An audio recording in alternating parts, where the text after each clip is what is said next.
सत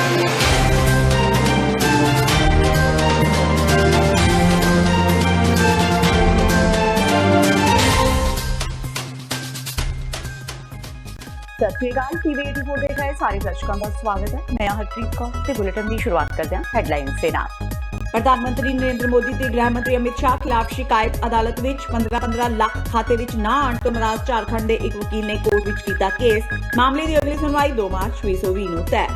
आम आदमी पार्टी ने जारी किया मैनीफेस्टो, पीण वाले शुद्ध पानी की 24 घंटे सप्लाई, दिल्ली नूं तारां दे जाल तो मुक्त, मैट्रो नूं 500 किलोमीटर होर वधाणा समेत अनेकां मामलिਆਂ ਨੂੰ अगले 5 सालां ਵਿੱਚ पूरा ਕਰਨ ਦੀ कही गल। कैप्टन ਦਾ दिल्ली ਵਿੱਚ चोण प्रचार जोरां ते, केजरीवाल सरकार ਵੱਲੋਂ ਦਿੱਤੀ जा रही सस्ती बिजली ਨੂੰ ਦੱਸਿਆ ਛਲਾਵਾ। ਕੀਤਾ दावा कि हाँ पंजाब सरकार भी 10,000 करोड़ रुपए पंजाब के लोगों वास्ते बिजली सबसिडी वजों खर्च रही है। बादलों वालों ढींडसा नूं अकाली दल तो बाहर कड्ढण तो बाद परमिंदर सिंह ढींडसा दा सुखबीर बादल ते वार, कहा अकाली दल की पुरानी मान मर्यादा बहाल कराउण दा संकल्प होर मजबूत। अकाली दल विच आए निगार बारे लोकां नूं कराउणगे जाणू। ते बैबल कला गोलीकांड मामले दे मुख गवाह सुरजीत सिंह की मौत तो बाद इस मामले नाल जुड़े 23 होर गवाह आए मीडिया सामने। पंजाब सरकार की कारगुजारी ते चुके सवाल, कीती अपील सुरजीत सिंह की मौत ते सियासत ना कीती जावे। ते हुणे दा खबरां दा विस्तार। हर घर नूं राशन कार्ड की डोर स्टैप डिलीवरी दी जाएगी। यह ऐलान तीजी बार सरकार बनाउण दे सुपने नाल दिल्ली विधानसभा चोणां दे मैदान विच उतरी आम आदमी पार्टी ने अज अपने मैनीफेस्टो राही कीता। दिल्ली विच 8 फरवरी नूं चोणां ने ते 11 फरवरी नूं वोटां दी गिणती कीती जाएगी। आम आदमी पार्टी ने मैनीफेस्टो जारी कर कई ऐलान कीते। उन्हों का कहना है कि पीण वाले शुद्ध पानी की सप्लाई 24 घंटे की जाएगी। तारां दे जाल तो दिल्ली नूं मुक्त करन दी भी गारंटी लई गई है। इस दे नाल ही महिला सुरक्षा मुहल्ला मार्शल लाउण दी भी गल कीती है। दिल्ली नूं प्रदूषण मुक्त करन दी गारंटी, 10 लाख बजुर्गां नूं तीरथ यात्रा, हर बच्चे विच देश प्रेम वधाउण लई देशभक्ति पाठक्रम ते यमुना विकास बोर्ड बना यमुना नूं साफ करन दा काम कीता जाएगा। इस दे नाल बिजली दी 200 फ्री यूनिट स्कीम जारी रहेगी। गली गली विच स्ट्रीट लाइटां लगाईआं जाणगीआं। दिल्ली मैट्रो नूं 500 किलोमीटर तो अगे वधाया जाएगा। माननीय मुख्यमंत्री जी की ओर से जारी किया गया एक गारंटी कार्ड, जिसमें केजरीवाल की 10 गारंटी आज दिल्ली उन सब के बारे में बात कर रही है, वो भी इस मैनिफेस्टो का हिस्सा है। और दूसरा, कुछ विस्तृत कामों की सूची है जो आम आदमी पार्टी की सरकार अगले 5 साल में करेगी। केजरीवाल जी की अगली सरकार गारंटी लेगी कि हर बच्चे को अच्छी शिक्षा मिल सकेगी। इसकी गारंटी सरकार लेगी दिल्ली के हर बच्चे को। दिल्ली के हर व्यक्ति को स्वस्थ रहने की गारंटी, उसके इलाज की गारंटी अगली सरकार लेगी। हर व्यक्ति के लिए पीने के शुद्ध पानी की गारंटी, ताकि नल से वो 24 घंटे शुद्ध पानी उसको मिल सके, उसकी गारंटी दिल्ली सरकार लेगी। 24 घंटे घरों में बिजली आ सके और 200 यूनिट तक के बिजली के बिल लोगों के जीरो रहें। और साथ साथ पूरी दिल्ली में अलग अलग कॉलोनियों में जो तारों का जंजाल बिछा हुआ है, दिल्ली को तारों के जंजाल से मुक्त कराने की गारंटी अगली सरकार लेगी। पॉल्यूशन एक बहुत बड़ी समस्या है। वर्तमान स्तर से 1/3 लाने की गारंटी दिल्ली सरकार लेगी। पॉल्यूशन में 25% पहले ही कम किया जा चुका है। साफ सुथरी दिल्ली और साफ सुथरी यमुना की गारंटी दिल्ली सरकार लेगी। महिला सुरक्षा के लिए सीसीटीवी के पूरे नेटवर्क को और मजबूत करना, स्ट्रीट लाइट गली गली में लगवाना ताकि कोई कोना अंधेरा ना रहे, और मोहल्ला मार्शल लगाना, इसकी गारंटी दिल्ली सरकार लेगी। कच्ची कॉलोनियों में सुविधाओं की गारंटी, पक्की कॉलोनियों जैसी सुविधाओं की गारंटी सरकार लेगी। और जहां झुग्गी वहां मकान, इसकी गारंटी दिल्ली सरकार लेगी। ये गारंटी जिन्हें आज पूरी दिल्ली में बच्चा बच्चा बात कर रहा है, ये केजरीवाल की 10 गारंटी हैं। ये केजरीवाल जी की 10 गारंटी हैं। ये गारंटी अपने आप में एक बड़ी पहल है, जो कोई राजनीतिक पार्टी पहली बार कह रही है कि हम गारंटी ले रहे हैं, अगले 5 साल में ये करेंगे, जुमले नहीं करेंगे। गरीब आदमी के लिए आज मैं जाता हूँ, मैं आजकल चुनाव में भी जाता हूँ, गली गली में देखता हूँ लोग राशन की दुकानों में लगे रहते हैं। कई बार राशन दुकानदार ठीक से बांट रहा है, कई बार नहीं ठीक से बांट रहा है। राशन की डोर स्टेप डिलीवरी, जैसे सर्विसेज की डोर स्टेप डिलीवरी की है, वैसे ही राशन की डोर स्टेप डिलीवरी सरकार शुरू करेगी। 10 लाख बुजुर्गों को तीर्थ यात्रा कराएंगे। तीर्थ यात्रा का कार्यक्रम चल रहा है, लेकिन अगले 5 साल में हमने टारगेट रखा है कि दिल्ली के 10 लाख बुजुर्गों को हम तीर्थ यात्रा कराएंगे। ਕਾਂਗਰਸ ਦੇ ਸਟਾਰ ਪ੍ਰਚਾਰਕ ਕੈਪਟਨ ਅਮਰਿੰਦਰ ਸਿੰਘ ਅੱਜ ਕੱਲ ਦਿੱਲੀ ਵਿੱਚ ਨੇ ਤੇ ਉੱਥੇ ਵਿਧਾਨ ਸਭਾ ਚੋਣਾਂ ਲਈ ਪ੍ਰਚਾਰ ਕਰ ਰਹੇ ਨੇ। ਉਹਨਾਂ ਕੱਲ ਦਿੱਲੀ ਵਿੱਚ 2 ਰੈਲੀਆਂ ਕੀਤੀਆਂ ਤੇ ਅੱਜ ਵੀ ਉਹਨਾਂ 2 ਚੋਣ ਰੈਲੀਆਂ ਨੂੰ ਸੰਬੋਧਨ ਕੀਤਾ। ਪੰਜਾਬ ਵਿੱਚ ਬਿਜਲੀ ਸਬਸਿਡੀ ਯੋਜਨਾ ਦੀ ਵਿਆਖਿਆ ਕਰਦਿਆਂ ਕੱਲ ਕੈਪਟਨ ਅਮਰਿੰਦਰ ਸਿੰਘ ਨੇ ਕਿਹਾ ਸੀ ਕਿ ਮੁੱਖ ਮੰਤਰੀ ਕੇਜਰੀਵਾਲ ਦਾ ਬਿਜਲੀ ਤੇ ਸਬਸਿਡੀ ਸਿਰਫ ਕੁਝ ਰਿਹਾਇਸ਼ੀ ਖਪਤਕਾਰਾਂ ਦੇ ਇੱਕ ਵਰਗ ਨੂੰ ਦੇ ਰਹੇ ਨੇ ਤੇ ਦਿੱਲੀ ਸਰਕਾਰ ਇਸ ਲਈ ਸਿਰਫ 1700 ਕਰੋੜ ਰੁਪਏ ਤੱਕ ਖਰਚ ਕਰ ਰਹੀ ਹੈ। ਪਰ ਪੰਜਾਬ ਵਿੱਚ ਉਹਨਾਂ ਦੀ ਸਰਕਾਰ ਸਮਾਜ ਦੇ ਹਰੇਕ ਵਰਗ ਲਈ ਬਿਜਲੀ ਸਬਸਿਡੀ ਦੇ ਰਹੀ ਹੈ ਤੇ 10,000 ਕਰੋੜ ਰੁਪਏ ਦੇ ਲਗਭਗ ਖਰਚਾ ਕਰ ਰਹੀ ਹੈ। लगता है कि अच्छी सीटां होंगी कांग्रेस पार्टी ने। 1 करोड़ का इन्होंने दिता अपना जो ये है दिस सबसिडी। मैं तो 9,700 करोड़ देने हैं सबसिडी। सो एंड साड़ी आबादी का फर्क नहीं ज़्यादा। दिल्ली की आबादी है 2 करोड़, मेरी 3 crore. So it's very small, लेकिन जी कॉन्ट्रीब्यूशन असी कर रहे हैं, जो सारे मेरे किसानों को फ्री, मेरी सारी गरीब जनता को फ्री पानी 200 और बिजली फ्री 200 यूनिट तक सारा कुछ है जो ये कर रहे हैं वो असी पहला तो ही कर रहे हैं। लेकिन ये मुझे मालूम है कि कांग्रेस पार्टी की यहाँ पोजीशन अच्छी होगी दिल्ली में, और हमारी सरकार पे हम ज़रूर पूरी हमारा दावा है कि हम बनाएंगे। तो बातें ज़्यादा करते हैं, ये जो पहले बार इनकी पब्लिसिटी करने का ढंग है, जिस तरीके से इन्होंने कह दिया, जब हम चोन में पड़े तो लगता था कि इतनी आवाज़ उठा रहे हैं ये अपनी कि हमारा तो सफाया हो जाएगा, सफाया उनका हो गया। सो इट्स जस्ट उनको ये बातें करने का कोई ढंग है। ਸੋਮਵਾਰ ਨੂੰ ਢੀਂਡਸਾ ਪਿਓ ਪੁੱਤਰ ਨੂੰ ਰਸਮੀ ਤੌਰ ਤੇ ਸ਼੍ਰੋਮਣੀ ਅਕਾਲੀ ਦਲ ਵਿੱਚੋਂ ਕੱਢ ਦਿੱਤਾ ਗਿਆ। ਗੱਲਬਾਤ ਦੌਰਾਨ ਰਾਜ ਸਭਾ ਮੈਂਬਰ ਸੁਖਦੇਵ ਸਿੰਘ ਢੀਂਡਸਾ ਨੇ ਕਿਹਾ ਕਿ ਉਹਨਾਂ ਨੂੰ ਤਾਂ ਪਹਿਲਾਂ ਹੀ ਪਤਾ ਸੀ ਕਿ ਇਹ ਤਾਂ ਦੇਰ ਸਵੇਰ ਹੋਣਾ ਹੀ ਹੈ, ਪਰ ਹੁਣ ਅਕਾਲੀ ਦਲ ਦੀ ਪੁਰਾਣੀ ਮਾਨ ਮਰਿਆਦਾ ਬਹਾਲ ਕਰਵਾਉਣ ਦਾ ਉਹਨਾਂ ਦਾ ਸੰਕਲਪ ਹੋਰ ਵੀ ਜ਼ਿਆਦਾ ਮਜ਼ਬੂਤ ਹੋ ਗਿਆ ਹੈ। ਵੱਡੇ ਢੀਂਡਸਾ ਨਾਲ ਕੱਲ ਹੀ ਛੋਟੇ ਢੀਂਡਸਾ ਭਾਵ ਲਹਿਰਾ ਗਾਗਾ ਤੋਂ ਵਿਧਾਇਕ ਪਰਮਿੰਦਰ ਸਿੰਘ ਢੀਂਡਸਾ ਨੂੰ ਵੀ ਪਾਰਟੀ ਵਿਰੋਧੀ ਗਤੀਵਿਧੀਆਂ ਕਾਰਨ ਸ਼੍ਰੋਮਣੀ ਅਕਾਲੀ ਦਲ ਵਿੱਚੋਂ ਕੱਢ ਦਿੱਤਾ ਗਿਆ ਸੀ। ਢੀਂਡਸਾ ਪਿਓ ਪੁੱਤਰ ਨੂੰ ਪਾਰਟੀ ਵਿੱਚੋਂ ਕੱਢਣ ਬਾਰੇ ਜਾਣਕਾਰੀ ਦਿੰਦਿਆਂ ਕੱਲ ਸੀਨੀਅਰ ਅਕਾਲੀ ਆਗੂ ਡਾਕਟਰ ਦਲਜੀਤ ਸਿੰਘ ਚੀਮਾ ਨੇ ਦੱਸਿਆ ਸੀ ਕਿ ਇਸ ਬਾਰੇ ਫੈਸਲਾ ਪਾਰਟੀ ਪ੍ਰਧਾਨ ਸੁਖਬੀਰ ਬਾਦਲ ਦੀ ਪ੍ਰਧਾਨਗੀ ਹੇਠ ਹੋਈ ਅਕਾਲੀ ਦਲ ਦੀ ਕੋਰ ਕਮੇਟੀ ਦੀ ਮੀਟਿੰਗ ਦੌਰਾਨ ਲਿਆ ਗਿਆ। ਹਲਕੇ ਦੇ ਲੋਕਾਂ ਨੇ ਬੜੀ ਵੱਡੀ ਜਿੱਤ ਦੇ ਕੇ ਅਸੈਂਬਲੀ ਦੇ ਵਿੱਚ ਭੇਜਿਆ। ਮੈਂ ਉਹਨਾਂ ਨੂੰ ਜਵਾਬ ਦੇ ਆ, ਉਹਨਾਂ ਦੇ ਹੱਕਾਂ ਦੀ ਗੱਲ, ਪੰਜਾਬ ਦੇ ਲੋਕਾਂ ਦੀ ਗੱਲ ਪੂਰੀ ਡਟ ਕੇ ਅਸੀਂ ਕਰਦੇ ਰਹਾਂਗੇ ਤੇ ਭਵਿੱਖ ਵਿੱਚ ਅਸੀਂ ਸ਼੍ਰੋਮਣੀ ਅਕਾਲੀ ਦਲ ਦੇ ਵਿੱਚ ਮੈਂਬਰ ਹੋ ਰੱਖਣ ਨਾ ਰੱਖਣ, ਪਰ ਅਸੀਂ ਪਾਰਟੀ ਸ਼੍ਰੋਮਣੀ ਅਕਾਲੀ ਦਲ ਦੀ ਇਹ ਸੋਚ ਹੈ, ਜੋ ਵਿਚਾਰਧਾਰਾ ਹੈ, ਤੋਂ ਜੋ ਸਿਧਾਂਤ ਸੀ, ਉਹਨਾਂ ਨੂੰ ਅੱਗੇ ਲੈ ਕੇ ਜਾਵਾਂਗੇ। ਉਹਨਾਂ ਨੂੰ ਦੁਬਾਰੇ ਸਥਾਪਿਤ ਕਰਨ ਦੀ ਅਸੀਂ ਲੋਕਾਂ ਦੇ ਵਿੱਚ ਮੁਹਿੰਮ ਚਲਾਵਾਂਗੇ। ਉਹਨਾਂ ਨੇ ਸਾਨੂੰ 15 ਦਿਨ ਪਹਿਲਾਂ ਨੋਟਿਸ ਇਸ਼ੂ ਕਰਨ ਦਾ ਤੇ ਸਸਪੈਂਡ ਕਰਨ ਦੀ ਅਖਬਾਰ ਦੇ ਵਿੱਚ ਅਸੀਂ ਖਬਰ ਪੜ੍ਹੀ ਸੀ, ਪਰ ਨਾ ਤਾਂ ਸਾਨੂੰ ਨੋਟਿਸ ਆਇਆ, ਨਾ ਹੀ ਸਾਡਾ ਜਵਾਬ ਲਿਆ ਗਿਆ, ਤੇ ਉਹਨਾਂ ਨੇ ਸਾਨੂੰ ਅੱਜ ਜਿਹੜਾ ਪਾਰਟੀ ਚੋਂ ਕੱਢਤਾ। ਉਹ ਤੋਂ ਇੱਕੋ ਹੀ ਗੱਲ ਕਹਿ ਸਕਦੇ ਵੀ ਉਹਨਾਂ ਦੇ 'ਚ ਸਾਡਾ ਜਵਾਬ ਸੁਣਨ ਦਾ ਜਾਂ ਪੜ੍ਹਨ ਦਾ ਮਾਜਨਾ ਨਹੀਂ ਹੈ। ਬਜਟ ਸੈਸ਼ਨ ਦੌਰਾਨ ਰਾਸ਼ਟਰਪਤੀ ਦੇ ਧੰਨਵਾਦੀ ਪ੍ਰਸਤਾਵ ਤੇ ਬੋਲਦਿਆਂ ਖਡੂਰ ਸਾਹਿਬ ਤੋਂ ਐਮਪੀ ਜਸਬੀਰ ਸਿੰਘ ਡਿੰਪਾ ਗਿੱਲ ਨੇ ਕੇਂਦਰ ਸਰਕਾਰ ਤੇ ਨਿਸ਼ਾਨਾ ਸਾਧਦਿਆਂ ਕਿਹਾ ਕਿ ਦੇਸ਼ ਦੀ ਮੋਦੀ ਸਰਕਾਰ ਨੇ ਪੰਜਾਬ ਨਾਲ ਮਤਰੇਈ ਮਾਂ ਵਾਲਾ ਸਲੂਕ ਕੀਤਾ ਹੈ। ਇਸ ਬਜਟ ਵਿੱਚ ਪੰਜਾਬ ਦੇ ਹੱਕ ਉੱਤੇ ਡਾਕਾ ਮਾਰਿਆ ਗਿਆ। ਉਹਨਾਂ ਸਦਨ ਵਿੱਚ ਬੋਲਦਿਆਂ ਕਿਹਾ ਕਿ ਪੰਜਾਬ ਦੇ ਨਾਲ ਕੋਈ ਬੰਦਰਗਾਹ ਨਹੀਂ ਲੱਗਦੀ, ਇਸ ਲਈ ਜੋ ਲੁਧਿਆਣਾ ਵਿੱਚ ਹੌਜ਼ਰੀ ਤੇ ਸਾਈਕਲ, ਜਲੰਧਰ ਵਿੱਚ ਖੇਡਾਂ ਦੇ ਸਮਾਨ ਤੇ ਬਟਾਲਾ ਤੇ ਗੋਬਿੰਦਗੜ੍ਹ ਲੋਹੇ ਦੇ ਸਮਾਨ ਲਈ ਮਸ਼ਹੂਰ ਹੈ, ਉਸ ਦਾ ਸਮਾਨ ਬਾਹਰ ਭੇਜਣ ਵਾਸਤੇ ਖਾਲੜਾ ਬਾਰਡਰ ਤੋਂ ਵਪਾਰ ਸ਼ੁਰੂ ਕਰਨਾ ਚਾਹੀਦਾ ਹੈ। ਉਹਨਾਂ ਅੱਗੇ ਕਿਹਾ ਕਿ ਪੰਜਾਬ ਵਿੱਚ ਕੈਂਸਰ ਆਪਣੇ ਪੈਰ ਪਸਾਰ ਰਿਹਾ ਹੈ, ਇਸ ਵਾਸਤੇ ਕੋਈ ਵੱਡਾ ਹਸਪਤਾਲ ਵੀ ਖੋਲਣ ਦੀ ਤਜਵੀਜ਼ नहीं है। पंजाब के साथ बहुत बुरा बर्ताव किया गया।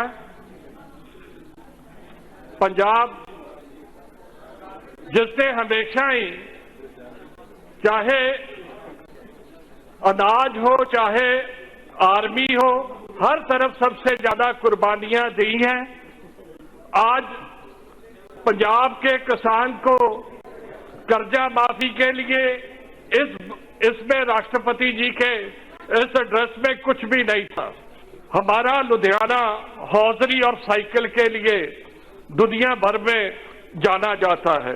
खेलों के सामान के लिए जलंधर, स्टील के लिए बटाला और गोविंदगढ़। पंजाब एक लैंडलॉक्ड स्टेट है, यहाँ से हम बहुत ज्यादा शिपिंग कहीं नहीं कर सकते सर। हमारा ये निवेदन है और हमने पहले भी सोचा था कि हमें ये जो खालड़ा बॉर्डर है वहां से ट्रेड शुरू हो जाएगा, central Asian countries, gulf countries को हमारा सामान जाएगा, पंजाब का किसान जो है वो खुशहाल होगा, हमारी इंडस्ट्री बढ़ेगी फूलेगी सर।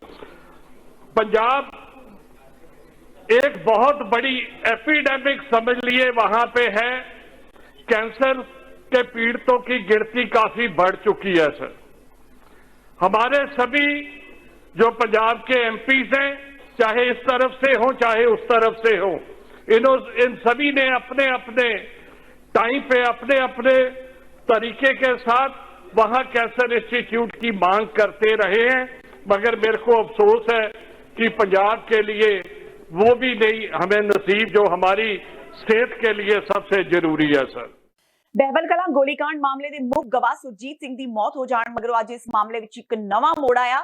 ਸੁਰਜੀਤ ਸਿੰਘ ਦੀ ਮੌਤ ਤੋਂ ਬਾਅਦ ਅੱਜ ਇਸ ਮਾਮਲੇ ਦੇ 23 ਹੋਰ ਗਵਾਹ ਮੀਡੀਆ ਸਾਹਮਣੇ ਆਏ, ਜਿਨ੍ਹਾਂ ਵੱਲੋਂ ਫਰੀਦਕੋਟ ਵਿੱਚ ਪ੍ਰੈਸ ਕਾਨਫਰੰਸ ਕੀਤੀ ਗਈ। ਪੱਤਰਕਾਰਾਂ ਨਾਲ ਗੱਲਬਾਤ ਕਰਦਿਆਂ ਗਵਾਹਾਂ ਨੇ ਕਿਹਾ ਕਿ ਪੰਜਾਬ ਸਰਕਾਰ ਵੱਲੋਂ ਇਸ ਮਾਮਲੇ ਦੇ ਸਬੰਧ ਵਿੱਚ ਜੋ ਕਾਰਗੁਜ਼ਾਰੀ ਕੀਤੀ ਜਾ ਰਹੀ ਹੈ ਉਸ ਤੋਂ ਉਹ ਸੰਤੁਸ਼ਟ ਨਹੀਂ ਹਨ। ਉਹਨਾਂ ਇਸ ਦੌਰਾਨ ਸਾਰੀਆਂ ਸਿਆਸੀ ਪਾਰਟੀਆਂ ਨੂੰ ਅਪੀਲ ਕੀਤੀ ਕਿ ਉਹ ਮੁੱਖ ਗਵਾਹ ਸੁਰਜੀਤ ਸਿੰਘ ਦੀ ਮੌਤ ਤੇ ਸਿਆਸਤ ਨਾ ਕਰਨ। ਇਸ ਮੌਕੇ ਉਹਨਾਂ ਅਕਾਲੀ ਦਲ ਦੇ ਪ੍ਰਧਾਨ ਸੁਖਬੀਰ ਬਾਦਲ ਤੇ ਵੀ ਕਈ ਤਰ੍ਹਾਂ ਦੇ ਸਵਾਲ ਚੁੱਕੇ। ਬਹਿਬਲ ਕਲਾਂ ਗੋਲੀकांड ਦੇ ਗਵਾਹ ਗੁਰਪ੍ਰੀਤ ਸਿੰਘ ਨੇ ਕਿਹਾ ਕਿ ਇਸ ਮਾਮਲੇ ਦੇ ਸਬੰਧ ਵਿੱਚ 23 ਦੇ ਕਰੀਬ ਲੋਕ ਹਰ ਇੱਕ ਕਮਿਸ਼ਨ ਨੂੰ ਆਪਣੀਆਂ ਗਵਾਹੀਆਂ ਦੇ ਚੁੱਕੇ ਨੇ। ਅਕਾਲੀ ਦਲ ਦੇ ਬਣਾਏ ਗਏ ਜੋਰਾ ਸਿੰਘ ਕਮਿਸ਼ਨ ਵੱਲੋਂ ਸਿਰਫ ਖਾਨਾ ਪੂਰਤੀ ਹੀ ਕੀਤੀ ਗਈ ਸੀ। ਸਾਨੂੰ ਕਿਸੇ ਨਾ ਕੋਈ ਸਿਆਸੀ ਪਾਰਟੀ ਵੱਲੋਂ ਨਾ ਕੋਈ ਪੁਲਿਸ ਵੱਲੋਂ ਹਜੇ ਤੱਕ ਅਸੀਂ 23 ਗਵਾਹ ਇਸ ਟਾਈਮ ਹਜੇ ਵੀ ਅਸੀਂ 23 ਗਵਾਹੀਆਂ ਦੇ ਰਹੇ ਹਾਂ ਜਾਰੀ ਕੇ, ਜਾਣੀ ਕਿ ਦਿੱਤੀਆਂ। ਪਹਿਲਾਂ ਤਾਂ ਜਸਟਿਸ ਕਾਰਜੂ ਕਮਿਸ਼ਨ ਕਾਇਮ ਹੋਇਆ, ਸਭ ਤੋਂ ਪਹਿਲਾਂ ਜਿਹੜਾ ਪ੍ਰਾਈਵੇਟ ਕਮਿਸ਼ਨ ਕਾਇਮ ਹੋਇਆ ਸੀਗਾ ਜੀ। ਉਦੋਂ ਬਾਅਦ ਜਸਟਿਸ ਜੋਰਾ ਸਿੰਘ ਉਹ ਇਹਨੇ ਬਾਦਲ ਸਰਕਾਰ ਨੇ ਕਾਇਮ ਕੀਤਾ ਸੀਗਾ। ਉਹ ਵੀ ਇੱਕ ਗੋਂਗਲੀਆਂ ਤੋਂ ਮਿੱਟੀ ਝਾੜਨ ਦੀ ਗੱਲ ਹੀ ਕੀਤੀ ਆ ਉਹਨਾਂ ਨੇ, ਕੋਈ ਇੰਨਾ ਦਾ ਕੋਈ ਇਨਸਾਫ ਨਹੀਂ ਦਿੱਤਾ। ਜਸਟਿਸ ਜੋਰਾ ਸਿੰਘ ਇੱਥੇ ਫਰੀਦਕੋਟ ਵਿਖੇ ਆਇਆ ਸੀਗਾ, ਜਦੋਂ ਅਸੀਂ ਗਵਾਹੀਆਂ ਦੇਣ ਵਾਸਤੇ ਇੱਥੇ ਆਏ ਸੀਗੇ। ਉਹ ਜਸਟਿਸ ਜੋਰਾ ਸਿੰਘ ਉਸ ਟਾਈਮ ਆਪਦੇ ਜਿਹੜੀ ਉਹਦੀ ਸੁਰੱਖਿਆ ਸੀਗੀ, ਚਾਹੇ ਕੋਈ ਉਹਦੇ ਅਫਸਰ ਸੀ, ਉਹਨਾਂ ਨੂੰ ਲੈ ਕੇ ਜਾ ਰਿਹਾ ਸੀਗਾ, ਨਾ ਕਿ ਇੱਕ ਬਿਆਨ ਜਿਹੜੇ ਉਹ ਕਲਮਬੰਦ ਕਰਨੇ ਸੀ। ਉਹ ਸਿਰਫ ਇੱਕ ਖਾਨਾ ਪੂਰਤੀ ਸੀਗੀ। ਬਾਦਲ ਸਰਕਾਰ ਨੇ, ਸੁਖਬੀਰ ਸਿੰਘ ਬਾਦਲ ਨੇ, ਪ੍ਰਕਾਸ਼ ਸਿੰਘ ਬਾਦਲ ਨੇ ਕਮਿਸ਼ਨ ਕਾਇਮ ਕੀਤਾ ਸੀਗਾ। ਸਰ 4 ਸਾਲ ਹੋ ਗਏ ਤਕਰੀਬਨ ਇਹ ਵਾਕਿਆ ਹੋਏ ਨੂੰ, ਹਾਂਜੀ, ਅੱਜ ਹੀ ਕਿਉਂ ਯਾਦ ਆਇਆ ਪ੍ਰੈਸ ਕਾਨਫਰੰਸ ਕਰਨਾ? ਪ੍ਰੈਸ ਅੱਜ ਅਸੀਂ ਜੀ ਜਦੋਂ ਸਾਡੇ ਪਿੰਡ ਦੇ ਵਿੱਚ ਘਟਨਾ ਵਾਪਰੀ ਆ, ਸਾਡਾ ਸਾਥੀ ਗਵਾਹ ਸੀਗਾ ਜਿਹੜਾ, ਉਹਦੀ ਹਾਰਟ ਦੇ ਨਾਲ ਹਾਰਟ ਫੇਲ ਹੋਣ ਕਾਰਨ ਉਹਦੀ ਇਹ ਦੂਜਾ ਮੌਤ ਹੋਈ ਆ ਉਹਦੀ ਜੀ। ਅੱਛਾ, ਉਹ ਜੋ ਮੀਡੀਆ ਬਾਰ-ਬਾਰ ਮੀਡੀਆ ਉਹਨਾਂ ਕੋਲੇ ਜਾ ਰਿਹਾ, ਉਹ ਕਹਿ ਰਿਹਾ ਵੀ ਸਾਡਾ ਇਕੱਲਾ ਗਵਾਹ। ਸਾਡੇ ਪਿੰਡ ਨੇ ਪਹਿਲਾਂ ਬਹੁਤ ਸੰਤਾਪ ਭੋਗ ਚੁੱਕਿਆ, ਪਹਿਲਾਂ ਪੁਲਿਸ ਦੇ ਡੰਡੇ ਖਾ ਚੁੱਕਿਆ, ਪੁਲਿਸ ਦੀਆਂ ਲਾਠੀਆਂ ਖਾ ਚੁੱਕੇ ਸੀ। ਪਹਿਲਾਂ ਅਸੀਂ ਰਾਜਨੀਤਿਕ ਪਾਰਟੀਆਂ ਜਿਹੜੀਆਂ ਉਹ ਸਾਡੇ ਸਿਆਸੀ ਕਰ ਰਹੀਆਂ, ਉਹ ਦੂਜਾ ਵੀ ਇਹ ਲਾਹਾ ਲੈ ਰਹੇ, ਆਊਟਡੋਰ ਸਾਰੀਆਂ ਪਾਰਟੀਆਂ ਲਾਹਾ ਲੈ ਰਹੀਆਂ ਸਾਡੇ। ਉਹ ਅਸੀਂ ਉਸ ਦੇ ਸੰਬੰਧ ਵਿੱਚ ਪ੍ਰੈਸ ਕਾਨਫਰੰਸ ਕਰ ਰਹੇ ਹਾਂ ਵੀ ਉਹ ਮੇਨ ਗਵਾਹ ਸੁਰਜੀਤ ਸਿੰਘ ਸਾਡਾ ਸਾਥੀ ਸੀਗਾ। ਸਾਨੂੰ ਵੀ ਦੁੱਖ ਆ ਉਹਦੀ ਮੌਤ ਦਾ। ਮੌਤ ਉਹਦੀ ਕੁਦਰਤੀ ਤੌਰ ਤੇ ਮੌਤ ਹੋਈ ਆ, ਉਹ ਕਿਸੇ ਦੀ ਵੀ ਹੋ ਸਕਦੀ ਆ, ਉਹ ਸਾਡੀ ਵੀ ਹੋ ਸਕਦੀ ਆ ਗਵਾਹੀ ਦੇ ਦੌਰਾਨ। ਪਰ ਜਿਹੜਾ ਹੁਣ ਵੀ ਸਿਆਸੀ ਪਾਰਟੀਆਂ, ਸਰਦਾਰ ਸੁਖਬੀਰ ਸਿੰਘ ਬਾਦਲ ਹੈ, ਇਹ ਸਾਰੇ ਜਾ ਕੇ ਕਾਂਗਰਸ ਹੈ, ਜਥੇਬੰਦੀਆਂ, ਇਹ ਸਾਰੇ ਜਾ ਕੇ ਆਪਦੀਆਂ ਸਿਆਸੀ ਰੋਟੀਆਂ ਸੇਕਦੇ ਆ। ਬਹਿਬਲ ਕਲਾਂ ਗੋਲੀकांड ਦੇ ਮੁੱਖ ਗਵਾਹ ਸੁਰਜੀਤ ਸਿੰਘ ਦੀ ਮੌਤ ਦਾ ਵਿਵਾਦ ਹੁਣ ਹੋਰ ਵੀ ਵੱਧਦਾ ਜਾ ਰਿਹਾ ਹੈ। ਹੁਣ ਬਾਜਾਖਾਨਾ ਥਾਣੇ ਵਿੱਚ ਇਸ ਬਾਰੇ ਇੱਕ ਨਵੀਂ ਸ਼ਿਕਾਇਤ ਕੀਤੀ ਗਈ ਹੈ, ਜਿਸ ਵਿੱਚ ਮੰਤਰੀ ਗੁਰਪ੍ਰੀਤ ਸਿੰਘ ਕਾਂਗੜ, ਫਰੀਦਕੋਟ ਦੇ ਵਿਧਾਇਕ ਕੁਸ਼ਲਦੀਪ ਸਿੰਘ ਢਿੱਲੋਂ ਸਮੇਤ ਬਗਾੜੀ ਪੁਲਿਸ ਚੌਕੀ ਦੇ ਇੰਚਾਰਜ ASI ਗੁਰਵਿੰਦਰ ਸਿੰਘ, ਹੌਲਦਾਰ ਜਗਸੀਰ ਸਿੰਘ, ਪਾਵਰਕਾਮ ਦੇ ਕਾਰਜਕਾਰੀ engineer Kamaljit Singh, SGO Baljinder Singh, JE Tejpal ਦੇ ਨਾਲ ਇੱਕ ਕੇਸ ਵਿੱਚ ਨਾਮਜ਼ਦ ਹੋ ਚੁੱਕੇ ਬਹਿਬਲ ਕਲਾਂ ਦੇ ਕਾਂਗਸੀ ਆਗੂ ਮਨਜਿੰਦਰ ਸਿੰਘ ਸਮੇਤ 3 ਵਿਅਕਤੀਆਂ ਵਿਰੁੱਧ ਕਾਰਵਾਈ ਦੀ ਮੰਗ ਕੀਤੀ ਗਈ ਹੈ। ਸੁਰਜੀਤ ਸਿੰਘ ਦੀ ਮੌਤ ਤੋਂ ਬਾਅਦ ਪੈਦਾ ਹੋਏ ਵਿਵਾਦ ਕਾਰਨ ਮੰਤਰੀ ਰਾਣਾ ਗੁਰਮੀਤ ਸਿੰਘ ਸੋਢੀ ਨੇ ਮਸਲਾ ਸੁਲਝਾਉਣ ਦੇ ਇਰਾਦੇ ਨਾਲ ਸੁਰਜੀਤ ਸਿੰਘ ਦੀ ਪਤਨੀ ਜਸਵੀਰ ਕੌਰ ਦੀ ਮੁਲਾਕਾਤ ਮੁੱਖ ਮੰਤਰੀ ਕੈਪਟਨ ਅਮਰਿੰਦਰ ਸਿੰਘ ਨਾਲ ਵੀ ਕਰਵਾਈ ਸੀ। ਉਸ ਤੋਂ ਬਾਅਦ ਮੁੱਖ ਮੰਤਰੀ ਦੀ ਹਦਾਇਤ ਤੇ ਜ਼ਿਲ੍ਹਾ ਪੁਲਿਸ ਨੇ ਜਸਵੀਰ ਕੌਰ ਦੇ ਬਿਆਨ ਤੇ ਬਹਿਬਲ ਕਲਾਂ ਦੇ ਕਾਂਗਸੀ ਆਗੂ ਮਨਜਿੰਦਰ ਸਿੰਘ ਸਮੇਤ 3 ਜਣਿਆਂ ਵਿਰੁੱਧ ਕੇਸ ਵੀ ਦਰਜ ਕੀਤਾ ਸੀ, ਪਰ ਪੁਲਿਸ ਦੀ ਕਾਰਵਾਈ ਤੋਂ ਪਰਿਵਾਰ ਸੰਤੁਸ਼ਟ ਨਹੀਂ ਹੈ। ਤੇ ਹੁਣ ਵੇਲਾ ਹੋ ਗਿਆ ਬ੍ਰੇਕ ਦਾ। ਬਾਕੀ ਦੀਆਂ ਖਬਰਾਂ ਇਸ ਬ੍ਰੇਕ ਤੋਂ ਬਾਅਦ।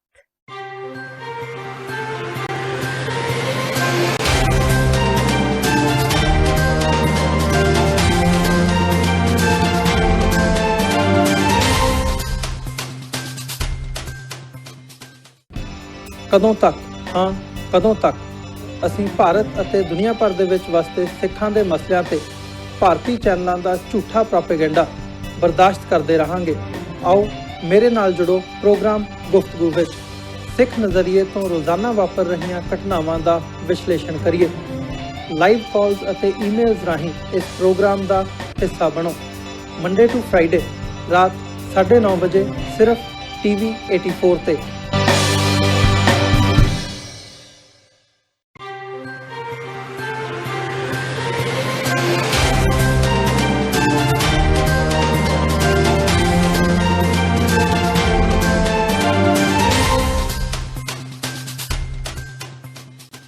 ਬ੍ਰੇਕਬਾਰ TV 84 ਦੇ ਖਬਰਾਂ ਦੇ ਬੁਲੇਟਿਨ ਵਿੱਚ ਸਵਾਗਤ ਹੈ। ਵਧਦੇ ਹਾਂ ਅਗਲੀ ਖਬਰ ਵੱਲ। ਨਿਹੰਗ ਸਿੰਘਾਂ ਵੱਲੋਂ ਸੋਸ਼ਲ ਮੀਡੀਆ ਤੇ ਦਿੱਤੀਆਂ ਜਾ ਰਹੀਆਂ ਧਮਕੀਆਂ ਪਿੱਛੇ ਭਾਈ ਰਣਜੀਤ ਸਿੰਘ ਢੱਡਰੀਆਂ ਵਾਲਿਆਂ ਨੇ SGPC ਦਾ ਹੱਥ ਹੋਣ ਦੀ ਗੱਲ ਆਖੀ ਹੈ। ਢੱਡਰੀਆਂ ਵਾਲਿਆਂ ਦਾ ਕਹਿਣਾ ਹੈ ਕਿ SGPC ਦੀ ਸ਼ਹਿ ਤੇ ਹੀ ਉਹਨਾਂ ਨੂੰ ਧਮਕੀਆਂ ਦਿੱਤੀਆਂ ਜਾ ਰਹੀਆਂ ਨੇ। ਭਾਈ ਢੱਡਰੀਆਂ ਵਾਲਿਆਂ ਨੇ ਕਿਹਾ ਕਿ ਸੰਗਰੂਰ ਦੇ ਪਿੰਡ ਗਿੱਦੜਿਆਣੀ ਵਿਖੇ ਪਹਿਲੇ ਦਿਨ ਦੇ ਦੀਵਾਨ ਦੌਰਾਨ ਭਾਰੀ ਪੁਲਿਸ ਫੋਰਸ ਦੇਖ ਕੇ ਉਹਨਾਂ ਬਾਕੀ 2 ਦਿਨ ਦਾ ਪ੍ਰੋਗਰਾਮ ਰੱਦ ਕਰਨ ਦਾ ਫੈਸਲਾ ਕੀਤਾ ਸੀ, ਪਰ ਸੰਗਤ ਦੇ ਆਖਣ ਤੋਂ ਬਾਅਦ ਉਹਨਾਂ 1 ਦਿਨ ਹੋਰ ਦੀਵਾਨ ਲਗਾਉਣ ਦਾ ਫੈਸਲਾ ਕੀਤਾ। ਉਹਨਾਂ ਕਿਹਾ ਕਿ ਜਿਸ ਸਮੇਂ ਡੇਰਾ ਸੱਚਾ ਸੌਦਾ ਮੁਖੀ ਨੂੰ ਸ਼੍ਰੀ ਅਕਾਲ ਤਖਤ ਸਾਹਿਬ ਤੋਂ ਮਾਫੀ ਦਿੱਤੀ ਗਈ ਸੀ, ਉਸ ਸਮੇਂ ਇਸ ਦੀ ਜਾਂਚ ਲਈ 5 ਮੈਂਬਰੀ ਕਮੇਟੀ ਕਿਉਂ ਨਹੀਂ ਬਣਾਈ ਗਈ। ਢੱਡੀਆਂ ਵਾਲਿਆਂ ਨੇ ਕਿਹਾ ਕਿ ਇੰਜ ਜਾਪਦਾ ਹੈ ਕਿ SGPC ਦੀ ਸ਼ਹਿ ਤੇ ਹੀ ਨਿਹੰਗਾਂ ਵੱਲੋਂ ਧਮਕੀਆਂ ਦਿੱਤੀਆਂ ਜਾ ਰਹੀਆਂ ਨੇ। ਉਹਨਾਂ ਕਿਹਾ ਕਿ SGPC ਪ੍ਰਧਾਨ ਭਾਈ ਗੋਬਿੰਦ ਸਿੰਘ ਲੋਂਗੋਵਾਲ ਵੱਲੋਂ ਗਿੱਦੜਿਆਣੀ ਦਾ ਦੀਵਾਨ ਰੱਦ ਕਰਵਾਉਣ ਦੀ ਕੋਸ਼ਿਸ਼ ਕੀਤੀ ਗਈ, ਪਰ ਜਦੋਂ ਦੀਵਾਨ ਰੱਦ ਨਹੀਂ ਹੋਇਆ ਤਾਂ ਉਹਨਾਂ ਨਵਾਂ ਪੈਂਤੜਾ ਵਰਤਿਆ। ਇਸ ਦੇ ਨਾਲ ਹੀ ਢੱਡਰੀਆਂ ਵਾਲਿਆਂ ਨੇ ਇੱਕ ਵਾਰ ਫਿਰ ਸਾਫ਼ ਕੀਤਾ ਹੈ ਕਿ ਉਹ ਕਿਸੇ ਵੀ 5 ਮੈਂਬਰੀ ਕਮੇਟੀ ਅੱਗੇ ਪੇਸ਼ ਨਹੀਂ ਹੋਣਗੇ। ਗਿੱਦੜਿਆਣੀ ਦੇ ਵਿੱਚ ਜੀ ਸਾਰੇ ਪ੍ਰਸ਼ਾਸਨ ਨੇ ਬੜਾ ਵੱਡਾ ਸਾਥ ਦਿੱਤਾ ਹੈ ਔਰ ਉਤਸ਼ਾਹ ਦੇ ਨਾਲ ਸਾਰਾ ਪ੍ਰੋਗਰਾਮ ਹੋਇਆ। ਬਹੁਤ ਧੰਨਵਾਦ ਹੈ ਸਾਰੇ ਪ੍ਰਸ਼ਾਸਨ ਦਾ। ਹਾਂਜੀ ਜਿਵੇਂ ਕਈ ਬੰਦੇ ਇਹਦੇ ਰੋਕਣ ਦੀ ਕੋਸ਼ਿਸ਼ ਕਰ ਰਹੇ ਸੀ, ਹਾਂਜੀ ਉਹਨਾਂ ਬਾਰੇ ਨਹੀਂ ਜੀ, ਵੇਖੋ ਪ੍ਰਸ਼ਾਸਨ ਦਾ ਫਰਜ਼ ਹੈ ਕਿ ਉਹਨਾਂ ਨੇ ਆਪਣੀ ਜ਼ਿੰਮੇਵਾਰੀ ਨਿਭਾਉਣੀ ਹੈ। ਰੋਕਣ ਵਾਲੇ ਜਿਹੜੇ ਨੇ ਉਹ ਬਾਹਰਲੇ, ਜਿਵੇਂ ਹੁਣ ਭਾਈ ਅਮਰੀਕ ਸਿੰਘ ਜਨਾਲਾ ਆਏ ਹੈ, ਉਹਨਾਂ ਨੇ ਅੱਗੇ ਅੰਮ੍ਰਿਤਸਰ ਕਿਹਾ ਤਾਂ ਆਪਾਂ ਅੰਮ੍ਰਿਤਸਰ ਪ੍ਰੋਗਰਾਮ, ਮੈਨੂੰ ਪ੍ਰਸ਼ਾਸਨ ਨੇ ਕਿਹਾ ਕਿ ਭਾਈ ਸਾਹਿਬ ਉਹ ਤਾਂ ਕਮਲੇ ਹੈ ਜੀ, ਗੁੰਡੇ ਬੰਦੇ ਆ, ਧੱਕਾ ਕਰਦੇ ਆ, ਤੁਸੀਂ ਰੁਕ ਜਾਓ। ਆਪਾਂ ਰੁਕ ਗਏ। ਦੂਜੀ ਵਾਰੀ ਮੈਨੂੰ ਇਹਨਾਂ ਨੇ ਕਿਹਾ ਤਰਨਤਾਰਨ ਸਾਹਿਬ, ਕਹਿੰਦੇ ਤੁਸੀਂ ਰੁਕ ਜਾਓ, ਆਪਾਂ ਰੁਕ ਗਏ। ਆਪਾਂ ਫਿਰ ਰੱਖਿਆ ਪ੍ਰੋਗਰਾਮ ਗੁਰਦਾਸਪੁਰ, ਉੱਥੇ ਵੀ ਰੁਕ ਗਏ। ਹੁਣ ਇਹ ਹੁੰਦਾ ਕਿ ਇਹਨਾਂ ਨੂੰ ਇਹ ਲੱਗਦਾ ਵੀ ਇਹਦੇ ਨਾਲ ਪ੍ਰੋਗਰਾਮ ਬਾਰ-ਬਾਰ ਬੰਦ ਕਰਾ ਰਹੇ ਆ, ਬਾਰ-ਬਾਰ ਧੱਕਾ ਕਰਦੇ ਆ, ਤੇ ਹੁਣ ਇਹ ਕਰਾਂਗੇ ਆਪਾਂ ਤਾਂ ਥਾਂ-ਥਾਂ ਤੇ ਚਲੇ ਜਾਣਗੇ। 15 ਬੰਦੇ ਹੁੰਦੇ ਆ, ਦੂਸਰੇ ਪਾਸੇ 15,000 ਸੰਗਤ ਸੁਣਨ ਵਾਸਤੇ ਵੀ ਹੁੰਦੀ ਹੈ। ਹਾਂਜੀ, ਸੋ ਇਹਨਾਂ ਦੀ ਗਲਤ ਗੱਲ ਹੈ। ਪਰ ਮੈਂ ਤਾਂ ਸੋਚਿਆ ਸੀ ਕਿ ਪ੍ਰੋਗਰਾਮ ਅਸੀਂ ਅੱਜ ਰੱਦ ਕਰ ਦਈਏ। ਮੈਂ ਸਟੇਜ ਤੇ ਬੋਲਿਆ ਵੀ ਸੀ ਵੀ ਅਸੀਂ ਰੱਦ ਕਰ ਦਈਏ। 1 ਦਿਨ ਦਾ ਹੋ ਗਿਆ, ਉਹ ਰੋਕ ਨਹੀਂ ਸਕੇ। ਅਸੀਂ ਆਪਣੀ ਮਰਜ਼ੀ ਨਾਲ 2 ਪ੍ਰੋਗਰਾਮ ਰੱਦ ਕਰ ਦਈਏ, ਪਰ ਸਾਰੀ ਸੰਗਤ ਨੇ ਖੜੇ ਹੋ ਕੇ ਫਿਰ ਕਿਹਾ ਵੀ ਪ੍ਰੋਗਰਾਮ ਤੁਹਾਨੂੰ 2 ਦਿਨ ਦਾ ਕਰਨਾ ਚਾਹੀਦਾ। ਮੈਂ ਨਹੀਂ ਚਾਹੁੰਦਾ, ਕਿਉਂਕਿ ਸਾਡੇ ਪੁਲਿਸ ਪ੍ਰਸ਼ਾਸਨ, ਸਾਡੇ ਹੀ ਭਰਾ ਆ, ਹੁਣ ਉਹ ਸਾਰੀ ਰਾਤ ਖੜੇ ਰਹਿਣ 8-8 10-10 ਘੰਟੇ, ਤੇ ਧਾਰਮਿਕ ਸਮਾਗਮ ਇਦਾਂ ਦਾ ਚੰਗਾ ਨਹੀਂ ਲੱਗਦਾ। ਮੈਂ ਤਾਂ ਕੋਸ਼ਿਸ਼ ਕੀਤੀ ਸੀ ਕਿ ਰੁਕ ਜਾਏ, ਪਰ ਸਾਰੀ ਸੰਗਤ ਨੇ ਤੁਹਾਡੇ ਸਾਹਮਣੇ ਖੜੇ ਹੋ ਕੇ ਕਿਹਾ ਵੀ ਪ੍ਰੋਗਰਾਮ ਸਾਨੂੰ ਕਰਨਾ ਚਾਹੀਦਾ। ਇਹਦੇ ਨਾਲ ਉਹਨਾਂ ਬੰਦਿਆਂ ਨੂੰ ਮੂੰਹ ਪੈਂਦਾ। ਅਸੀਂ ਕਿਸੇ ਨਾਲ ਧੱਕਾ ਨਹੀਂ ਕਰਦੇ, ਕਿਸੇ ਦਾ ਪ੍ਰੋਗਰਾਮ ਰੋਕਣ ਨਹੀਂ ਜਾਂਦੇ, ਪਰ ਉਹਨਾਂ ਨੂੰ ਇਦਾਂ ਦਾ ਕੰਮ ਕਰਨਾ ਨਹੀਂ ਚਾਹੀਦਾ। ਫਿਰ ਨਰਿੰਦਰ ਮੋਦੀ ਨੇ ਸਾਲ 2014 ਵਿੱਚ ਪ੍ਰਧਾਨ ਮੰਤਰੀ ਬਣਨ ਲਈ ਭਾਰਤ ਦੇ ਲੋਕਾਂ ਨਾਲ ਵਾਅਦਾ ਕੀਤਾ ਸੀ ਕਿ ਭਾਜਪਾ ਸਰਕਾਰ ਦੇ ਸੱਤਾ ਵਿੱਚ ਆਉਂਦਿਆਂ ਹੀ ਉਹਨਾਂ ਦੇ ਬੈਂਕ ਖਾਤਿਆਂ ਵਿੱਚ 15-15 ਲੱਖ ਰੁਪਏ ਪਾਏ ਜਾਣਗੇ। ਨਰਿੰਦਰ ਮੋਦੀ ਦੂਜੀ ਵਾਰ ਪ੍ਰਧਾਨ ਮੰਤਰੀ ਬਣ ਗਏ, ਪਰ ਅਜੇ ਤੱਕ ਇਹਨਾਂ 15-15 ਲੱਖ ਰੁਪਏ ਦਾ ਕੁਝ ਅਤਾ ਪਤਾ ਨਹੀਂ। ਝਾਰਖੰਡ ਦੀ ਰਾਜਧਾਨੀ ਰਾਂਚੀ ਵਿੱਚ ਇੱਕ ਵਿਅਕਤੀ ਨੇ ਪ੍ਰਧਾਨ ਮੰਤਰੀ ਨਰਿੰਦਰ ਮੋਦੀ ਤੇ ਗ੍ਰਹਿ ਮੰਤਰੀ ਅਮਿਤ ਸ਼ਾਹ ਵਿਰੁੱਧ ਮਾਮਲਾ ਦਰਜ ਕਰਵਾਇਆ ਹੈ। ਆਪਣੀ ਸ਼ਿਕਾਇਤ ਵਿੱਚ ਇਸ ਸ਼ਖਸ ਨੇ ਕਿਹਾ ਕਿ PM ਮੋਦੀ ਨੇ 2014 ਦੀਆਂ ਲੋਕ ਸਭਾ ਚੋਣਾਂ ਦੌਰਾਨ ਲੋਕਾਂ ਦੇ ਬੈਂਕ ਖਾਤਿਆਂ ਵਿੱਚ 15-15 ਲੱਖ ਰੁਪਏ ਜਮ੍ਹਾਂ ਕਰਾਉਣ ਦਾ ਜਿਹੜਾ ਵਾਅਦਾ ਕੀਤਾ ਸੀ ਉਹ ਪੂਰਾ ਨਹੀਂ ਕੀਤਾ ਗਿਆ। ਇਸ ਕਾਰਨ ਝਾਰਖੰਡ ਹਾਈ ਕੋਰਟ ਦੇ ਇੱਕ ਵਕੀਲ ਨੇ ਮੋਦੀ ਅਤੇ ਅਮਿਤ ਸ਼ਾਹ ਵਿਰੁੱਧ ਮਾਮਲਾ ਦਰਜ ਕਰਵਾਇਆ ਹੈ। ਦੱਸ ਦਈਏ ਕਿ ਝਾਰਖੰਡ ਹਾਈ ਕੋਰਟ ਵਿੱਚ ਵਕੀਲ HK ਸਿੰਘ ਨੇ ਨਰਿੰਦਰ ਮੋਦੀ, ਅਮਿਤ ਸ਼ਾਹ ਤੇ ਹੋਰਨਾਂ ਵਿਰੁੱਧ ਬੀਤੇ ਸਾਲ ਦਸੰਬਰ ਵਿੱਚ ਸ਼ਿਕਾਇਤ ਦਰਜ ਕਰਵਾਈ ਸੀ। ਬੀਤੇ ਸ਼ਨੀਵਾਰ ਨੂੰ ਸ਼ਿਕਾਇਤਕਰਤਾ ਨੇ ਰਾਂਚੀ ਵਿੱਚ ਨਿਆਇਕ ਮੈਜਿਸਟ੍ਰੇਟ ਦੀ ਅਦਾਲਤ ਵਿੱਚ ਆਪਣਾ ਬਿਆਨ ਦਰਜ ਕਰਵਾਇਆ। ਹੁਣ ਇਸ ਕੇਸ ਦੀ ਅਗਲੀ ਸੁਣਵਾਈ 2 ਮਾਰਚ 2020 ਨੂੰ ਤੈਅ ਕੀਤੀ ਗਈ ਹੈ। HK ਸਿੰਘ ਨੇ IPC ਦੀ ਵੱਖ-ਵੱਖ ਧਾਰਾਵਾਂ ਤਹਿਤ ਸ਼ਿਕਾਇਤ ਦਰਜ ਕਰਵਾਈ ਹੈ। ਚੀਨ ਵਿੱਚ ਕੋਰੋਨਾ ਵਾਇਰਸ ਦੇ ਕਾਰਨ ਹੁਣ ਤੱਕ 425 ਲੋਕਾਂ ਦੀ ਮੌਤ ਹੋ ਚੁੱਕੀ, ਜਦਕਿ ਇਸ ਵਾਇਰਸ ਦੇ 20,000 ਲੋਕ ਸੰਕਰਮਿਤ ਨੇ। ਕੋਰੋਨਾ ਵਾਇਰਸ ਦੁਨੀਆ ਭਰ ਵਿੱਚ ਫੈਲਦਾ ਜਾ ਰਿਹਾ ਹੈ, ਜਿਸ ਕਾਰਨ ਵਿਸ਼ਵ ਸਿਹਤ ਸੰਗਠਨ ਵੱਲੋਂ ਪਹਿਲਾਂ ਹੀ ਇੰਟਰਨੈਸ਼ਨਲ ਹੈਲਥ ਐਮਰਜੈਂਸੀ ਐਲਾਨ ਕਰ ਦਿੱਤਾ ਗਿਆ ਹੈ। ਕੋਰੋਨਾ ਵਾਇਰਸ ਤੋਂ ਬਚਣ ਲਈ ਕਈ ਦੇਸ਼ਾਂ ਨੇ ਚੀਨ ਲਈ ਉਡਾਣਾਂ ਨੂੰ ਰੱਦ ਕਰ ਦਿੱਤਾ ਹੈ, ਜਦਕਿ ਕਈ ਦੇਸ਼ ਚੀਨ ਵਿੱਚ ਫਸੇ ਆਪਣੇ ਨਾਗਰਿਕਾਂ ਨੂੰ 에ਅਰ ਲਿਫਟ ਰਾਹੀਂ ਚੀਨ ਤੋਂ ਬਾਹਰ ਲਿਆ ਰਹੇ ਨੇ। ਇੰਜ ਹੀ ਭਾਰਤ ਦੇ ਵੀ ਕੁਝ ਲੋਕ ਚੀਨ ਵਿੱਚ ਫਸ ਗਏ ਸਨ, ਜਿਨ੍ਹਾਂ ਨੂੰ ਭਾਰਤ ਵਾਪਸ ਲਿਆਂਦਾ ਗਿਆ, ਪਰ ਇਹਨਾਂ ਵਿਅਕਤੀਆਂ ਵਿੱਚੋਂ 5 ਨੂੰ ਕੋਰੋਨਾ ਵਾਇਰਸ ਦੇ ਤੱਤ ਦੇਖੇ ਗਏ ਨੇ, ਜਿਸ ਕਾਰਨ ਉਹਨਾਂ ਨੂੰ ਸੈਨਿਕ ਹਸਪਤਾਲ ਭਰਤੀ ਕਰਵਾਇਆ ਗਿਆ ਹੈ। ਅੰਮ੍ਰਿਤਸਰ ਦੇ ਵਿਰਾਸਤੀ ਇਮਾਰਤ ਤੇ ਲੱਗੇ ਬੁੱਤ ਤੋੜਨ ਦੇ ਮਾਮਲੇ ਵਿੱਚ ਗ੍ਰਿਫਤਾਰ ਕੀਤੇ ਗਏ ਸਿੱਖ ਨੌਜਵਾਨਾਂ ਨੂੰ ਅੰਮ੍ਰਿਤਸਰ ਜੇਲ੍ਹ ਵਿੱਚੋਂ ਰਿਹਾ ਕਰ ਦਿੱਤਾ ਗਿਆ ਹੈ। ਇਹਨਾਂ ਸਿੱਖਾਂ ਦੀ ਗ੍ਰਿਫਤਾਰੀ ਨੂੰ ਲੈ ਕੇ ਕਈ ਜਥੇਬੰਦੀਆਂ ਨੇ ਰੋਸ ਮੁਜ਼ਾਹਰੇ ਕੀਤੇ ਸਨ। ਦੱਸ ਦਈਏ ਕਿ ਕੁਝ ਦਿਨ ਪਹਿਲਾਂ ਕੁਝ ਨੌਜਵਾਨਾਂ ਨੇ ਅੰਮ੍ਰਿਤਸਰ ਦੇ ਵਿਰਾਸਤੀ ਮਾਰਗ ਤੇ ਲੱਗੇ ਬੁੱਤਾਂ ਦੀ ਭੰਨਤੋੜ ਕੀਤੀ ਸੀ, ਜਿਸ ਪਿੱਛੋਂ ਪੁਲਿਸ ਨੇ ਨੌਜਵਾਨਾਂ ਨੂੰ ਹਿਰਾਸਤ ਵਿੱਚ ਲੈ ਲਿਆ ਸੀ। ਇਸ ਖਿਲਾਫ ਵੱਡੀ ਗਿਣਤੀ ਸਿੱਖ ਜਥੇਬੰਦੀਆਂ ਨਿੱਤਰ ਆਈਆਂ ਸਨ।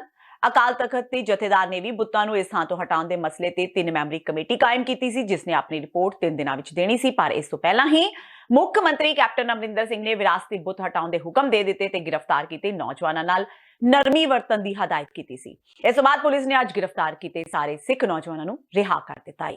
ਬੇਨਤੀ ਤਾਂ ਇਹੋ ਕਰਨਾ ਚਾਹੁੰਦੇ ਆ ਜੀ, ਵਾਹਿਗੁਰੂ ਨੇ ਬਹੁਤ ਹੀ ਵੱਡੀ ਸੇਵਾ ਲਈ ਆ। ਸਭ ਤੋਂ ਪਹਿਲਾਂ ਗੁਰੂ ਰਾਮਦਾਸ ਪਾਤਸ਼ਾਹ ਜੀ ਦਾ ਧੰਨਵਾਦ ਕਰਦੇ ਆ ਜੀ, ਜੋ ਇਹਨਾਂ ਨੇ ਸੇਵਾ ਲਈ ਸਾਨੂੰ ਇਹਨਾਂ ਲਾਇਕ ਬਣਾਇਆ। ਤਾਂ ਇੰਨੇ ਲਾਇਕ ਤੇ ਆਪਾਂ ਹੈਗੇ ਨਹੀਂ ਸੀ, ਜੋ ਜਿੰਨਾ ਲਾਇਕ ਉਹਨਾਂ ਨੇ ਬਣਾਤਾ ਆਪਾਂ ਨੂੰ। ਬਾਕੀ ਸਿੱਖ ਜਥੇਬੰਦੀਆਂ ਦਾ ਧੰਨਵਾਦ ਕਰਦੇ ਆ। ਤਾਂ ਧੰਨ ਸਾਹਿਬ ਸਤਿਕਾਰ ਕਮੇਟੀ ਦਾ ਧੰਨਵਾਦ ਕਰਦੇ ਆ। ਹੋਰ ਜਥੇਬੰਦੀਆਂ ਨਾਲ ਸਾਡਾ ਸਾਥ ਦਿੱਤਾ। ਬਲਬੀਰ ਸਿੰਘ ਜੀ ਬੁੱਢਾ ਦਲ ਵਾਲੇ ਜਥੇਦਾਰ ਜੀ, ਉਹਨਾਂ ਸਾਥ ਥਾਣ ਕੇ ਧਰਨੇ ਜੇ ਸਾਡੇ ਵਾਸਤੇ ਇਹ ਹੱਕ 'ਚ ਦਿੱਤਾ ਫੈਸਲਾ ਦਿੱਤਾ।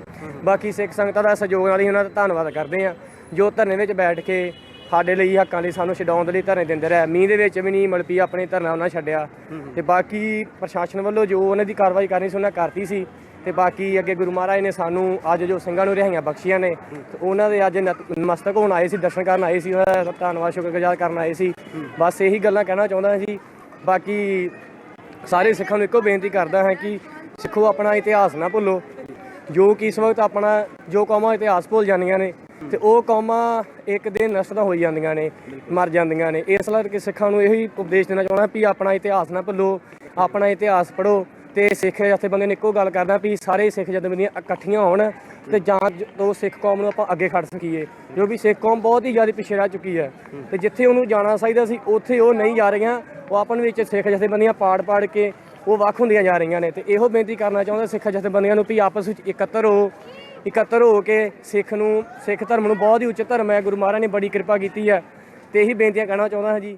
ਅੱਜ ਸਵੇਰੇ ਬਰਨਾਲਾ ਦੀ ਤਪਾ ਮੰਡੀ ਨੇੜੇ ਇੱਕ ਪਿੰਡ ਵਿੱਚ ਉਸ ਸਮੇਂ ਸਨਸਨੀ ਫੈਲ ਗਈ ਜਦੋਂ ਨਵ ਵਿਆਹਤਾ ਮਹਿਲਾ ਦੇ ਕਤਲ ਦਾ ਮਾਮਲਾ ਸਾਹਮਣੇ ਆਇਆ, ਜਿਸ ਦਾ ਕਤਲ ਹੋਇਆ ਉਸ ਦੀ ਉਮਰ 25 ਸਾਲ ਦੱਸੀ ਜਾ ਰਹੀ ਹੈ। ਇਸ ਦੇ ਨਾਲ ਹੀ ਖਬਰ ਹੈ ਕਿ ਮ੍ਰਿਤਕਾ ਨਵਨੀਤ ਦਾ ਵਿਆਹ 2 ਮਹੀਨੇ ਪਹਿਲਾਂ ਹੀ ਹੋਇਆ ਸੀ।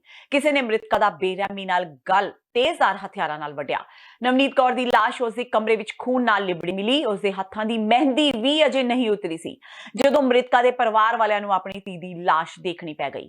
ਇਸ ਦੇ ਨਾਲ ਹੀ ਨਵਨੀਤ ਦੇ ਪਰਿਵਾਰਕ ਮੈਂਬਰਾਂ ਨੇ ਉਸ ਦੇ ਸਹੁਰੇ ਪਰਿਵਾਰ ਤੇ ਆਪਣੀ ਧੀ ਦੇ ਕਤਲ ਦੇ ਇਲਜ਼ਾਮ ਲਗਾਏ ਨੇ। ਉਹਨਾਂ ਦਾ ਇਲਜ਼ਾਮ ਹੈ ਕਿ ਨਵਨੀਤ ਤੋਂ ਦਾਜ ਦੀ ਮੰਗ ਕੀਤੀ ਜਾ ਰਹੀ ਸੀ। ਉਧਰ ਮੌਕੇ ਤੇ ਪਹੁੰਚੀ ਪੁਲਿਸ ਨੇ ਪਿੰਡ ਵਾਸੀਆਂ ਤੇ ਪਰਿਵਾਰਕ ਮੈਂਬਰਾਂ ਨਾਲ ਗੱਲ ਕਰ ਜਾਂਚ ਸ਼ੁਰੂ ਕਰ ਦਿੱਤੀ ਹੈ ਤੇ ਮ੍ਰਿਤਕਾ ਦੀ ਲਾਸ਼ ਨੂੰ ਕਬਜ਼ੇ ਵਿੱਚ ਲੈ ਕੇ ਅੱਗੇ ਦੀ ਕਾਰਵਾਈ ਵੀ ਸ਼ੁਰੂ ਕਰ ਦਿੱਤੀ ਹੈ।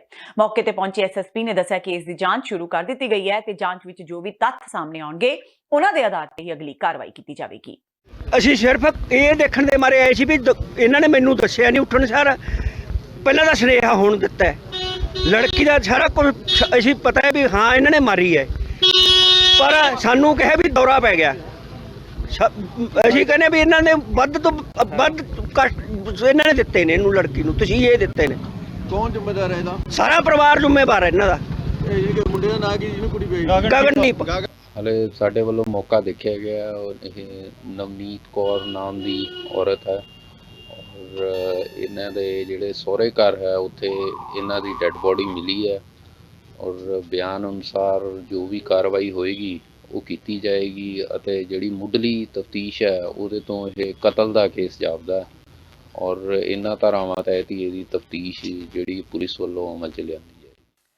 ਪੰਜਾਬ ਸਰਕਾਰ ਵੱਲੋਂ ਸ਼੍ਰੀ ਗੁਰੂ ਨਾਨਕ ਦੇਵ ਜੀ ਦੇ 550ਵੇਂ ਪ੍ਰਕਾਸ਼ ਪੁਰਬ ਨੂੰ ਸਮਰਪਿਤ ਕੀਤੇ ਜਾ ਰਹੇ ਸਮਾਗਮਾਂ ਦੇ ਅਨੁਸਾਰ ਤਰਨਤਾਰਨ ਦੇ ਮਾਝਾ ਕਾਲਜ ਆਫ ਵੂਮਨ ਵਿੱਚ ਡਿਜੀਟਲ ਅਜਾਇਬ ਘਰ ਸਥਾਪਿਤ ਕੀਤਾ ਗਿਆ। ਇਸ ਡਿਜੀਟਲ ਅਜਾਇਬ ਘਰ ਦੇ ਮਾਧਿਅਮ ਰਾਹੀਂ ਸ਼੍ਰੀ ਗੁਰੂ ਨਾਨਕ ਦੇਵ ਜੀ ਦੇ ਜੀਵਨ ਤੇ ਫਲਸਫੇ ਨੂੰ LED ਸਕਰੀਨ ਤੇ ਹੋਰ ਅਤ ਆਧੁਨਿਕ ਤਕਨੀਕਾਂ ਦੇ ਮਾਧਿਅਮ ਰਾਹੀਂ ਦਿਖਾਇਆ ਜਾ ਰਿਹਾ ਹੈ।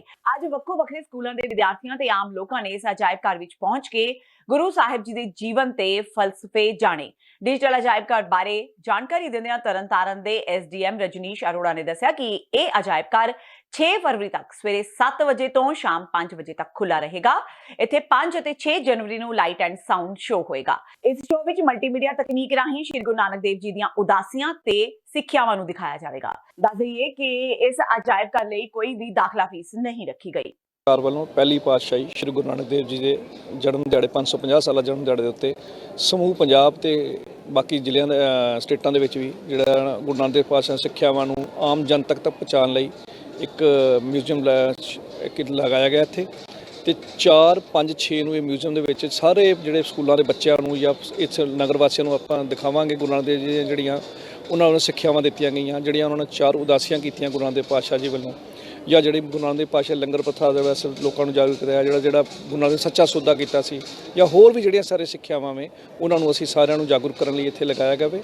ਇਸ ਤੋਂ ਬਾਅਦ 5 ਔਰ 6 ਸ਼ਾਮ ਨੂੰ 6 ਤੋਂ ਲੈ ਕੇ ਪੌਣੇ 7 ਵਜੇ ਤੱਕ, ਦੈਨ 7:15 ਤੋਂ ਲੈ ਕੇ 8 ਵਜੇ ਤੱਕ 2 ਲੇਜ਼ਰ ਸ਼ੋਅ ਗੁਰੂ ਨਾਨਕ ਦੇਵ ਪਾਤਸ਼ਾਹ ਦੇ ਚੱਲਣਗੇ, ਜਿਹਦੇ ਵਿੱਚ ਸਾਰੇ ਜ਼ਿਲ੍ਹੇ ਨੂੰ ਆਪਾਂ ਇਹ ਮੁਫਤ ਐਂਟਰੀ ਹੈਗੀ ਹੈ ਤੇ ਗੁਰੂ ਨਾਨਕ ਦੇਵ ਜੀ ਸਿੱਖਿਆਵਾਂ ਦੇ ਬਾਰੇ ਲੋਕਾਂ ਨੂੰ ਜਾਣੂ ਕਰਾਇਆ ਜਾਏਗਾ।